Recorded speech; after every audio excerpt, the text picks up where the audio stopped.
Get ready to uncover groundbreaking ideas, discover the hidden challenges, and explore the untapped potential of marketing in the digital age. This is Fair Play with Arun Kumar, the podcast that takes you on a journey into the impact of data and technology in marketing. Here's Arun. Hi everyone, welcome back to Fair Play and my talk with Deborah Wahl, the former SVP and Global CMO of General Motors, current board member of MediaOcean, which is a mission-critical platform for omni-channel advertising. Deborah, as a CMO who's experienced the evolution from broad messaging to hyper-targeted campaigns, how do you get creative teams on board with data-driven insights to develop messages that resonate with specific audiences? Now, I found it challenging to convince creative agencies, to sort of embrace data-driven targeting rather than relying on these generic big ideas. How do you ensure creative insights and audience insights work together? Yeah, well, I think I have seen examples and worked with teams that are really good, but you have to have the fundamentals in place. A very strong strategy, really clear objectives, an approach that's consistent, which is really funny because people are thinking, gosh, when I'm creating, multi-dynamic creative and I'm going to have hundreds and I'm going to be across the gamut.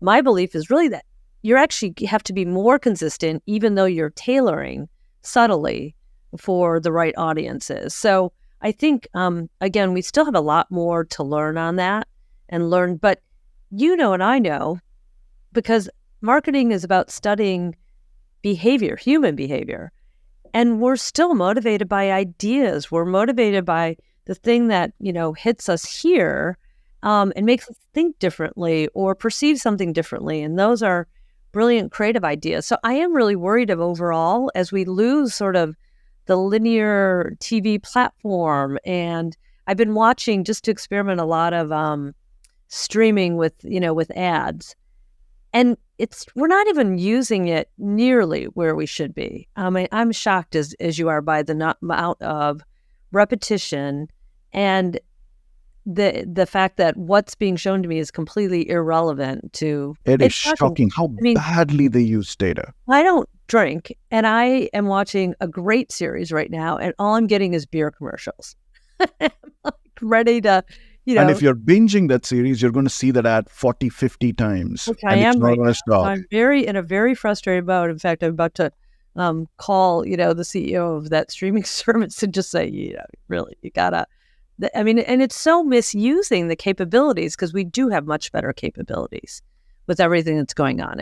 Again, as things move more and more, and clearly, linear TV is at a either it's going to have to transform dramatically, or we'll see everything go to streaming. And we have to get much better at it, because the desire for content and ideas it's crazy, right? There's more content consumed right now than ever before. It's fabulous what's available. But then the relevance and where the messages about products and services fit in can be much, much better. So, but that goes back to our fundamentals. Make sure we know our core strategy, we know our target audiences, we're consistent in our messaging, and then that we're really understanding how the data needs to be configured to do that better. I'm going to ask you a question which is going to involve me doing some rope walking, because I want to make sure that the question lands the way it's meant to. So there is this belief that I've shared with others, some of whom have agreed, some of whom have disagreed.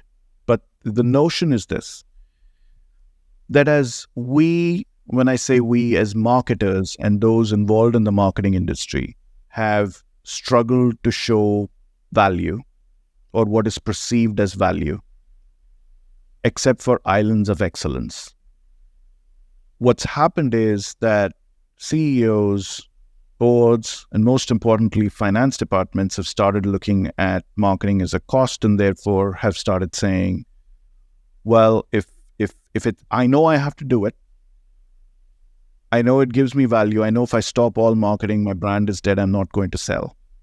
But I just don't know how to fine tune it. I can't pick every single dollar and say this dollar did that for me. So I'm going to control cost, and everything is going to be about cost control. And the moment you become cost focused, it almost seems like the incentives change. So when the incentives change, then suddenly you need more impressions because the CPM is the way by which you're actually making a judgment on whether something is good or not. Is there any light at the end of this tunnel? Are we out of it, or do you think that we're still, all of us are stuck because there is the capability to do so much more and get out of this cost trap? But because of the way everything works and has been working for the last 15 years, it's become so much easier to say, well, this is a model that I have. I have benchmarks for the last 15, 20 years. I know how to tell my CEO how this goes down. Do you think marketing has a challenge with finance? Well, first thing I was laughing when you said it's in the last few years, there's been this focus that it's a cost, not investment. Well, I'm betraying my age. I'm not really that old enough to know that, and I don't have the experience. I've done marketing for 40 years. There was not a moment when that discussion and differences of opinion wasn't happening. What's interesting is that, marketers are often called on to create a miracle. If there's a transformation needed, you need something that's inspiring customers, or if, you need to change your brand opinion, suddenly there's a lot more value that's perceived. So I do remain really hopeful because, one, I think we're training a whole new generation. People are much more sensitive to data and analytics and understand how to use them. I think the tools are getting much better. So you have drop downs. You don't have to have someone who's doing a pivot table and, themselves, which, Yep. Again, over the last 10 years, like only if you had someone really good at that, did you get the good insights out. And I think we have a lot more opportunity for trial and error, which is, how you start proving what's really working or not working. So I do believe that we'll get through this and continue, but we have to get through this obstacle right now of, again, getting our data in a good position so that we can use some of these great tools that are out there so that we're working across channels more effectively and that we're understanding how to really do dynamic creative. And it's not just throwing a whole bunch of stuff at the wall. It is really still being incredibly strategic and focused and having an eye on that. I'm very hopeful about that. I think we will continue to work through and be able to approve it. And I've always said, we need something like, GAAP that the accountants have that really show the consistency. So far, I've worked a lot on that. I worked on a lot of different efforts that we made some progress on getting universal approaches to it. But I think there's a lot more. In fact, I've worked a lot with the MMA, and they have think tanks that are fabulous, really diving deep into these conversations, not a simple analysis or assessment, but very deep studies. Arun, we should propose that. Yes. And I love the MMA. I just spoke to Greg recently, and he took me through the whole movable middle theory, and I was like, whoa, why didn't I map my audiences back into those segments and figure out what was the match between those two? Yeah. And one of the reasons why why I dig into this question is because one of my concerns is that AI is being set up for some of the same things that we set ourselves up for 15, 20 years ago, right? It's the same thing. It'll drive costs down. It's going to make us smarter. And then somewhere before you know it, the incentives change around. It's all about efficiency. And then I'm just hoping it doesn't end up becoming another race to the bottom. Yeah. Well, I'm with you on that. In fact, I was at the IAB maybe 6 months ago, and someone asked, don't you think AI is the biggest trend? I was like, no. Of course, then all the hype goes on. So, but I agree with you. I think there's so much more to learn. And same thing, how do we use it effectively? It's not just, there are no silver bullets. I guess that's my experience has taught me that there are no silver bullets. So we're going to have to figure out carefully and really see what works and what doesn't work. I mean, think about all the trends we've been through over the last several years, NFTs and metaverse and everything this year. Everyone's like, have you done it? How are you doing it? And it's really good to experiment with it and understand what works and doesn't, but it will take time to truly show the value. I'm very hopeful. I mean, I think the technology will help a lot of us, and I think we all have to make sure we understand it, take classes on it, know it. That's one of the challenges today of marketing. Like, you can't sit still. your degree is outdated the minute you graduate, and you've got to keep learning. Yep. So if let's say there is a CMO, let's say has just become CMO, and is super excited by all these new technologies, knowing what you know and based on your experience, what is the advice you would give her when she approaches AI? What are the things you would tell her not to do? Not to overpromise, underpromise, overdeliver, and then pick small, possible goals and objectives to prove through. I mean, one of our challenges all the time, and I think this is a uniquely American trait, but like something new comes and we're going to tackle the whole thing all at once right away. So then we restructure the company and we send a whole bunch of resources to all this new stuff. And then we're doing it. And then 3 years later, the CFO comes in and is like, all right, where's the return? No return. All of a sudden that's all gone. And then you sort of lose all that. So I think, to all these new technologies, trying to manage expectations much more carefully and then set out chunks. So it's like eating the elephant, right? You can't eat it all at once. Let's eat it one little piece at a time and make good progress and really learn what to do and see it, and don't tell the analysts about it. Don't, make all these declarations, I think, until you really have some results. And I think that would be a much more productive approach than what so often happens. So let's talk a little bit about the future. I mean, I know we went down the journey of AI, but I was very interested in getting your opinion on what's happening in especially the TV measurement space, right? You've got OpenAP, you've got the JIC, you've got a lot of people who are talking about currencies. The one thing which I did find different was, unlike the digital platforms, which basically don't have any kind of cross-platform conversations, are not united, are not used to the idea of having a single barometer of evaluation. At least the TV guys are trying to align themselves behind some common approaches and common currencies. When I spoke to many of them, especially to people like David Levy and others within some of these broadcast places, I felt very hopeful. Is that something you feel like this is actually a place? It may not achieve everything it set out to, but it feels like at least there's some momentum and there's a genuine desire to solve some issues. Yeah, I think there's more progress going on than I've seen, in the last decade now. Plus, because there's a real existential change happening right now. So it needs to evolve and show. I think there's a new approach, with Nielsen. There's a new approach with all the other companies that are looking at it. I think, I see a lot more alignment and working together. Again, I know MediaOcean's in the center of all that too. I'm very hopeful.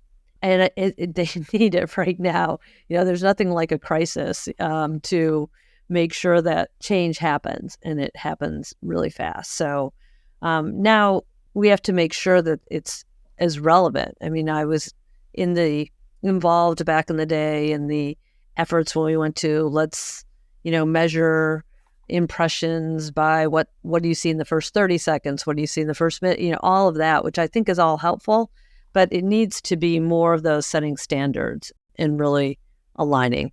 It's something which we touched on earlier, where we spoke about ethics in a very roundabout fashion. But there was something that I think you mentioned about having a set of standards for marketers to sort of use. And one of the things that I have been talking about in my own way is there should be a Hippocratic standard for how data-driven marketing is done. Just because you can do it does not mean you should do it. Just because you could take a scalpel and cut something and see what's happening does not mean that you do it. One of the hypotheses I have is that if you actually start foregoing some of the data that we're collecting right now under the belief that it is useful, which in many cases it is not, then we might actually arrive at a much better juncture where we only have the information we truly need. We don't have to keep it forever and leverage just that. What's your take on that? Do you think that eventually, because of the way regulation is moving and the way society is moving, that marketers will get there? Or do you think it's going to be really hard for marketers to let go of this idea of we need to have more information? Well, I think we all have a ton of information right now, and it's too much and it's not helpful. It gives a good opportunity to hone it down. But as we were talking at the beginning, I think brands need to be more demanding about understanding what audiences are working, what's not, and what's the differentiation in those. So that's the first thing I would say. And then the second, our ability to function is also very dependent on trust. The consumer has to trust that we have their best interests at heart, that we're not going to do terrible things. And there's plenty of, examples of sometimes high profiling examples that are not helping that conversation. So I think it's a great idea to have standards that we all adhere to that make it simpler, that are based on trust so that people know where we go, and then there can be limits. Again, we have all this data at our fingertips right now. How much of it is really useful? Okay, let me end with this final question. What advice would you have for CMOs today who've especially done some kind of an investment in a technology stack? They may not have done everything that they wanted, but they've gotten a fair way through. Now they're seeing AI, they're seeing all these new developments come in. How do you enhance that stack? And how do you enhance the stack using the principles of common sense as a CMO rather than what tech geeks like me would go and try and sell you? So I think the first thing is fundamentals. As my career progressed, what did I learn? I learned, a lot about all these different areas, but mostly I learned about how important relationships are and knowing people. And knowing, one, you have to be educated enough to know the right questions to ask, but spending a lot of time with the people who are at the forefront of these technologies so that you really understand what makes sense, what doesn't make sense, what's real, what's not. Because if you're sitting in your office and just waiting for it, you're just going to be pitched with a million different ideas. And like everything, we have to be capable of independent thought and really understanding also who we're going to put big bets behind and who those people are that are driving that. So that would be my first advice. And, that's harder than it sounds because everyone's incredibly busy. They have crazy days. So you have to really do, back to fundamentals, core calendar management so that you can spend the time to do this and know it. Find the ways of increasing your own knowledge so that you can make better decisions and help guide the company and feel very confident. And I don't think this is something that actually with the new technologies you can delegate as much as you'd like to. You probably need to really know it yourself. Let me end with asking you this. How's the transition been from corporate executive to board member? Are you enjoying it? Oh, it's life-changing. I think, what's really interesting, in my last role, I really, up until that time, I'd spent so much time doing, proving, me having all the answers as much as I could. And that probably wasn't always the best way to go. So the last role, I was very purposeful about knowing, what my role was, which was to enable, encourage, help other teams and people grow and find their knowledge and their confidence and leadership and where it goes. The more I did that, actually, the better the team operated, the more incredible the work was that they did. And so I think that this next step onto board governance is just the next evolution of that. And I really like it because it can help take all these experiences that I've had across multiple industries and multiple countries, doing marketing and driving growth across the world, and find a way to just help ask the right questions to the teams for which I'm on the board, and then help encourage them about how to approach things and really, if they need my help, get into sort of how do they unwind some challenges that are in front of them. I read a book by Michael Clinton called Roar. I don't know if you've read it yet, but it talks about how do you plan your life so that you can go into your next stage. I had 40 years of intense work all the time, operational, and now I think this is really great to be able to go to that next stage. So I encourage everyone to read it because they suggest that you should plan those phases in your life way ahead of time. I started planning when I was like 55. I'm 60 now. So about, what am I going to do when, it's probably good to start around 50 and think. You know what? I'm 48, and I can tell you that I wish I had heard this from you like a year ago, because now I'm realizing that I should have done a lot of things in the last 2 years, which would have better prepared me for what I want to be doing now and in the future, and what I'm now starting to do. So it's a very good point. I will make it a point to read that book. Thank you very much, Deborah. This has been awesome. Thank you so much for being on Fair Play. You're welcome. And that'll do it for this episode. If you like the show, please take a moment to subscribe so you'll get notified when I release new episodes. Also, if you have a moment, I'd love it if you left us a review so that other folks like yourself can learn about the show. I'll see you next time. This has been Fair Play with Arun Kumar. If you want to uncover the keys to using data wisely and fairly in an ever-changing world, go to arunkumar.com for more insights and resources. Fair Play is a production of Forbes Books.